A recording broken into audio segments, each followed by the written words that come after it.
New ইয়র্কের ওনোন্ডাগা কাউন্টির Syracuse সিটির একটি আবাসিক ভবন ধসে দুটি পরিবারের শিশু সহ 11 জন আহত হয়েছে। স্থানীয়রা জানান, ধসে পড়ার আগে ওই ভবনটি থেকে একটি বিস্ফোরণের আওয়াজ শুনতে পেয়েছেন তারা। বিস্ফোরণের কারণ অনুসন্ধানে কাজ করছে সিরাকিউজ ফায়ার ডিপার্টমেন্ট। আহতদের হসপিটালে নেওয়া হয়েছে, তাদের সবাই আশঙ্কামুক্ত। সিরাকিউজ সিটির কার্বন স্ট্রিটের এই বাড়িটি একটি বিস্ফোরণের পর পুরোপুরি ধসে পড়ে। খবর পেয়ে দ্রুত ঘটনাস্থলে গিয়ে ওই বাড়ি থেকে 11 জনকে জীবিত উদ্ধার করে সিরাকিউজ ফায়ার ডিপার্টমেন্ট। স্থানীয় বাসিন্দারা জানান, ভবনটি ধসে পড়ার আগে একটি বিস্ফোরণের আওয়াজ শুনতে পেয়েছিলেন তারা।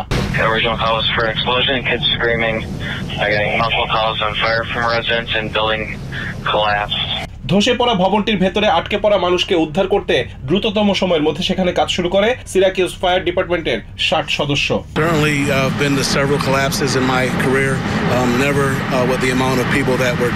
সিরাকিউজ ফায়ার ডিপার্টমেন্টের প্রধান মাইকেল মন্টস জানান, তার ক্যারিয়ারে এই ধরনের ভবন ধসের ঘটনা কখনো দেখেননি। এত ছোট একটি ঘরে এতজন মানুষ চাপা পড়ার পরও তাদের জীবিত উদ্ধার করতে পেরে স্বস্তি পেয়েছেন উদ্ধারকর্মীরা।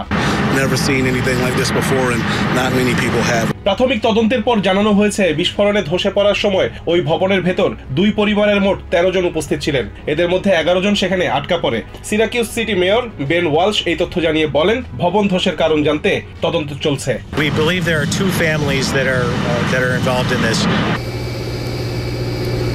Rizwan Kader, TVN 24 news desk.